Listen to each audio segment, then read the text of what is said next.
بسم اللہ الرحمن الرحیم۔ السلام علیکم ناظرین، میں ہوں doctor Muhammad Salim and welcome to national narrative. ناظرین، پاکستان کے اندر موجود جو مختلف طرح کے بحرانات ہیں، اس صورتحال سے جو دشمنان پاکستان ہیں وہ بہت ہی زیادہ محظوظ ہو رہے ہیں، اور سب سے بڑھ کر خوشی ہو رہی ہے ہندوستان کو، اور ہندوستان یہ بات کر رہا ہے کہ is it not the time for Pakistan to return to the motherland, کہ کیا یہ پاکستان کے لیے مناسب وقت نہیں ہے کہ وہ اپنی دھرتی ماں کے ساتھ دوبارہ جڑ جائے؟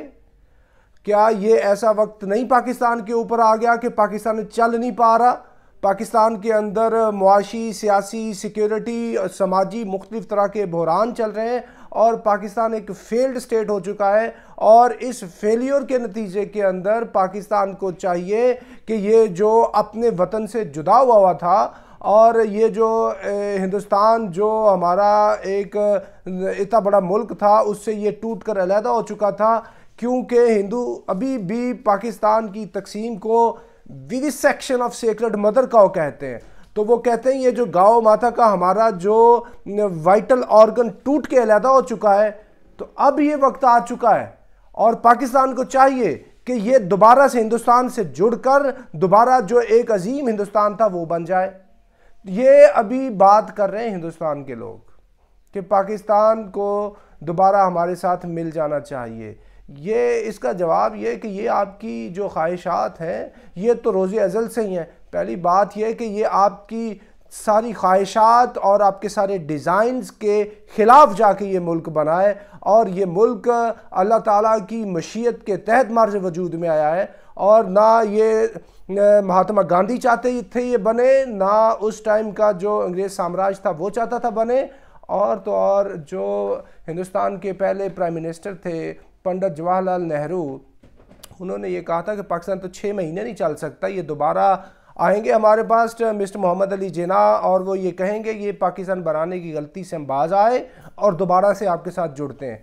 تو اس سے لے کے اب تک بیچ میں اندرا گاندھی کا یہ ٹائم کتنے واقعات ہوئے ہیں، کتنی دفعہ انہوں نے توڑنے کے منصوبے بنائے ہیں، اور کتنے انہوں نے ادھر آ کے کونسلیٹ بنائے ہیں یہ افغانستان کی سرزمین پہ بیٹھ کے، اور کس طرح کی انہوں نے میڈیا کیمپین چلائی ہے پاکستان کے خلاف، اور پاکستان کے خلاف کتنے انہوں نے ثبوت وہ دیے ہیں پاکستان کو، جس کے اندر یہ ملوث رہے ہیں بالواسطہ اور بلا واسطہ دہشت گردی کے اندر۔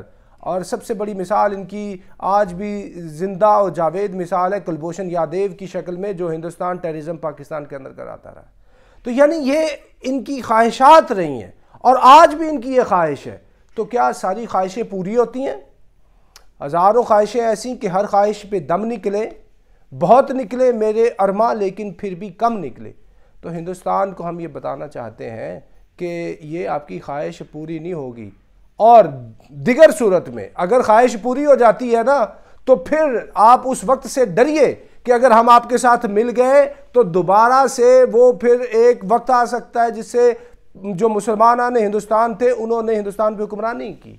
اگر ہم دوبارہ جڑ گئے، دوبارہ جڑنے کی صورت میں یہ کوئی گارنٹی تھوڑی ہے کہ کوئی ہندو ہی پرائم منسٹر ہوگا، کوئی ہندو ہی صدر ہندوستان ہوگا، کیونکہ یہ پہلے تاریخ میں ہو چکا ہے کہ جب ہم پہلے جڑ کے رہ رہے تھے تو مسلمانوں نے اس کے اوپر 1000 سال حکومت کی ہے۔ مسلمان ہی اس کے آرمی چیف ہوا کرتے تھے، مسلمان ہی اس کے سربراہ حکومت ہوا کرتے تھے۔ اگر ہم دوبارہ جڑ گئے تو ہمارا آپ سمجھیں کہ فوج لڑائی لڑنے کا بڑا یہ اچھا ایکسپیرینس ہے۔ یہ ہم نے 1.5-2 عشرے لڑائی لڑی ہوئی ہے اس کی، ٹیررزم کی، بوم بنا ہوا ہے، یہ بڑی وائبرنٹ آرمی ہے، بڑی اللہ کے فضل سے یہ ایک کوہیرنٹ نیشن ہے۔ تو ایسی صورت میں اگر ہم یہ جڑ جاتے ہیں تو یہ آپ اس چیز کا بھی آپ خیال رکھیں کہ دوبارہ سے جو دہلی کی سرکار ہے اس کے اوپر کوئی مسلمان براجمان ہو سکتا ہے، کیونکہ یہ مسلمان ہی تھے جو محمود آف غزنہ سے لے کر تغلق، یہ جو محمود آف غزنہ، ایبک، غوری، اس کے بعد جتنی بھی ڈائنیسٹیز آئی ہیں، سلطنت غلامہ آئی ہے، یہ دودیز آئے، تغلقس آئے، خلجیز آئے، سیدز آئے، مغلز آئے، who they were, all of them were Muslims۔ تو دوبارہ سے جڑنے کے اندر آپ کو اندیشہ یہ ہونا چاہیے کہ اس سے آپ کا نقصان ہو سکتا ہے. تو اس لیے اس طرح کے خواب دیکھنا چھوڑیے. اور ایک اور بات یاد رکھیے, یہ آج کی نیشن سٹیٹ کی دنیا کے اندر اگر یہ 23 کروڑ کا ملک جو ہے اس کے اندر کوئی کیوس آ گیا نا, بدامنی آ گئی, تو اس سے ہندوستان بھی محفوظ نہیں رہے گا. آپ بات کو ذہن میں رکھیں. ہم نہیں چاہتے کہ آپ کے اندر کوئی بدامنی آئے. ہم تو کبھی نہیں بات کرتے کہ ہم نے جا کے دلی کے لال قلعے کو فتح کرنا ہے. ایٹ آور اون تو ہم نہیں بات کرتے کبھی بھی.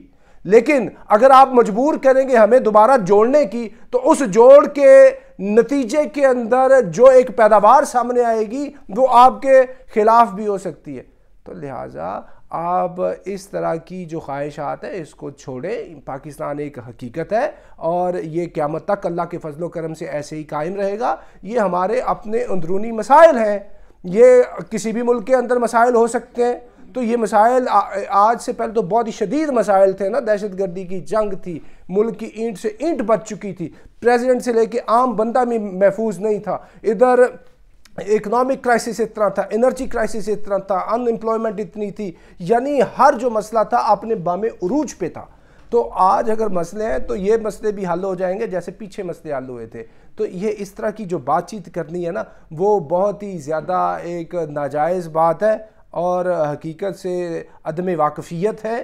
تو لہٰذا ہندوستان کے جو اسکالرز ہیں, ان کے جو ایکڈیمیا کے لوگ ہیں اور ان کے جتنے لیڈران ہیں, ان کو پہلے جو ہے نا ماضی کی ایک دفعہ تاریخ پڑھ لینی چاہیے کہ جب مسلمان اکٹھے تھے تو پھر ہندوستان کی شکل کیا تھی, تو اگر دوبارہ اکٹھے ہو جائیں تو پھر شکل کیا ہو سکتی ہے. تو لہٰذا صورتحال کو مد نظر رکھ کے اس طرح کی خواہشات جو ہیں ان کو ٹینڈر کیا کریں آپ.